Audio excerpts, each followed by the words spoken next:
Hi hello, আমি বর্তমান অবস্থান করছি বৃহত্তর চট্টগ্রাম জেলার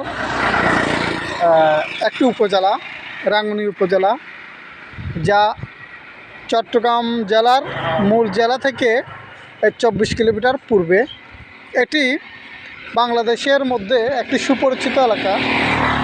এখানে অনেক বিখ্যাত এবং খুব ঐতিহাসিক অনেক মানুষের জন্ম হয়েছিল। পাশাপাশি এই এলাকার যে রাঙ্গুনি উপজেলা, এটি মূলত কর্ণফুলীর দুই তীরে অবস্থিত।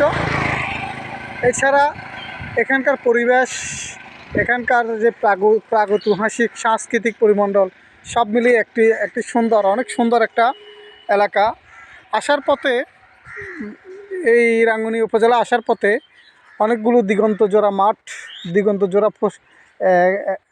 দিক চোখে পড়েছে।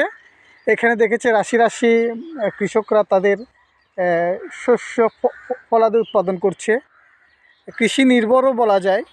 পাশাপাশি এখানে অনেক বছর ধরে এখানে বাঙালিদের পাশাপাশি এখানে মারমা ও চাকমাদেরও বসবাস রয়েছে।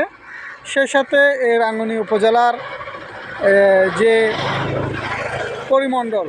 পরিমণ্ডলটাও অনেক সুন্দর। প্রাকৃতিক পরিবেশের মধ্য দিয়ে এই পরিবেশটি তার সৌন্দর্য প্রকাশ করেছে। ধন্যবাদ, সে পর্যন্ত ভালো থাকুন।